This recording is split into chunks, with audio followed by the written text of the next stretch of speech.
How's it been jumping from short film straight into like a massive feature? What's that been like? Just as insane as you think it is. I, I, I mean, I'm kind of speechless when I go back to it. It was such a unbelievable dream come true type of experience that I, I don't really have words to put to it.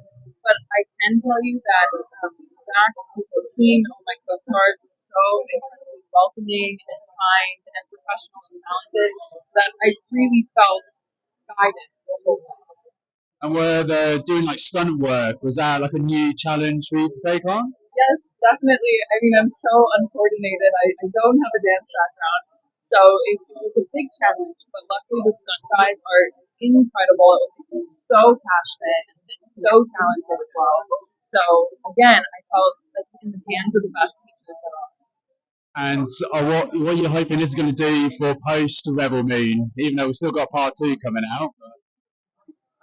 I mean, I hope that fans enjoy the movie and that new fans are created. I think that is such an incredible director, and I can't wait for his talents to be shared with the world.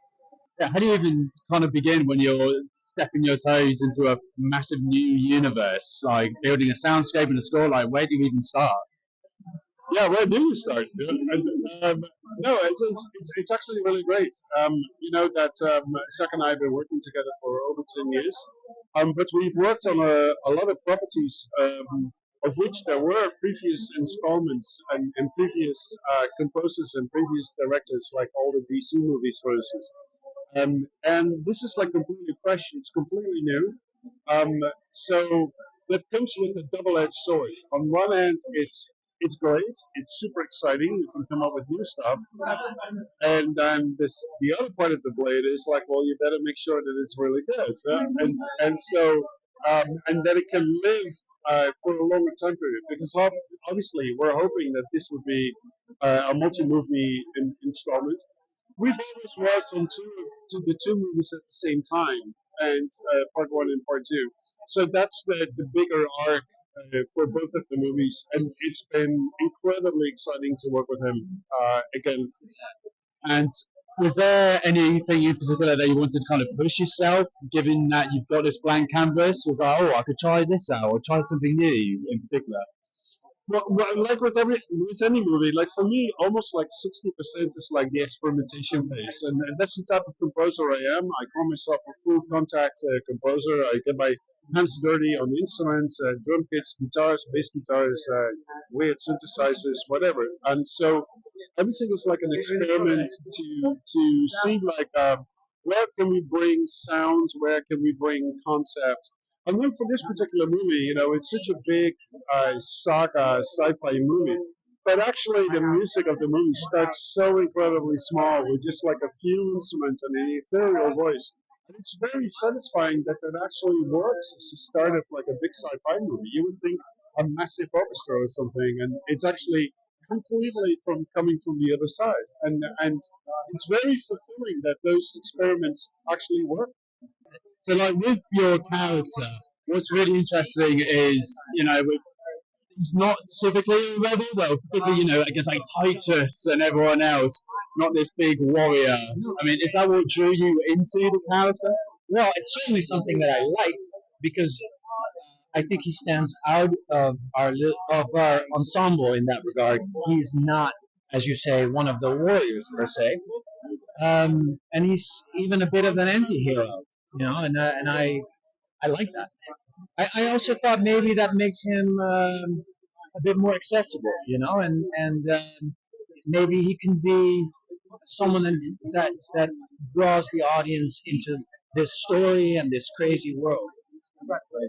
And just a quick one for me: who's the biggest rebel on set? Maybe that guy. Yeah, could be. I don't know. Do you have a rebellious streak in you? Um, Not at all. Of course. I mean, we all have a little bit of a rebel in ourselves, and maybe that's also why I feel so great about this film. There's something in it that speaks to all of us. Saw you with the guns out earlier. It's a bit too cold now. And passion comes first, even in fucking rain. So I couldn't have had that. I mean, obviously you're no stranger to like big projects, but was this kind of off the chart? Look, I was very fortunate. I have been very fortunate with the productions I've gotten to work with in the past, but this is obviously on another scale, at least to myself. It's such a megalith, whether it's in terms of the worlds that are being built and the longevity they expect from this, the franchise, or just the caliber of the actors that I was fortunate enough to work with. You know, I've said this many times in the previous interviews, but I'll say it again.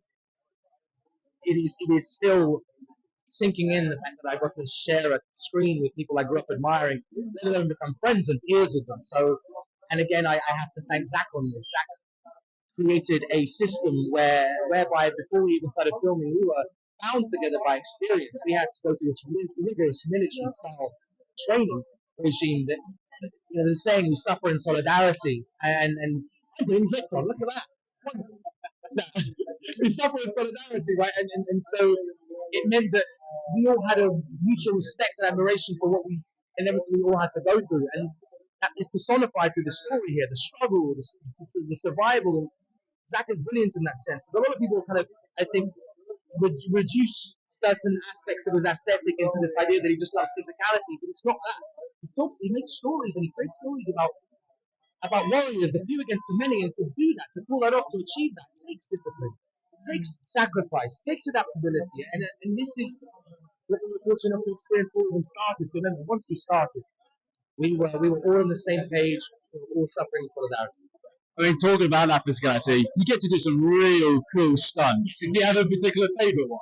Jumping off a 400-foot cliff and landing on a bird. I am a massive bird nerd. If you think about what I do in my free time, honestly, when I wasn't working, I'd take my little encyclopedia of birds in California, and I would just watch the hummingbirds, and I'd sit and observe them. So you imagine, for me, it's a big bird nerd to get to buy one, tame it.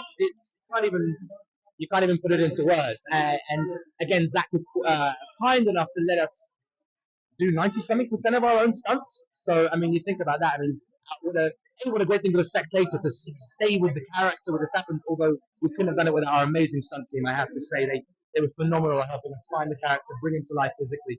But it was wonderful to get to do my own stunts. Right. There's a final quick one for me. Who's the biggest rebel on set? Do you know what really annoys me? I would say Charlie, but that's what everyone says. You know, so apparently it's me. I'll ask this one again in a second. Here, Diamond. Right. Who's the biggest rebel on set? Don't say that. Don't say me. Don't say me. There we go. See? Charlie, of course. What's it like working with Zack again? Phenomenal.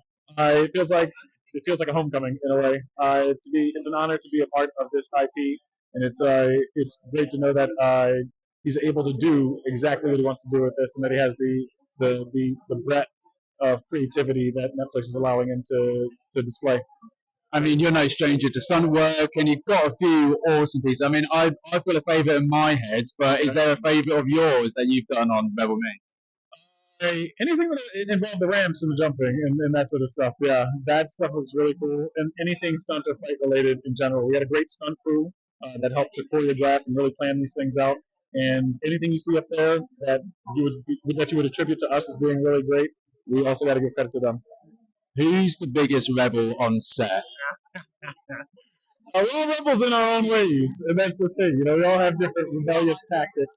I think the most overt rebel, you probably hear people say that Sophia or maybe Staz.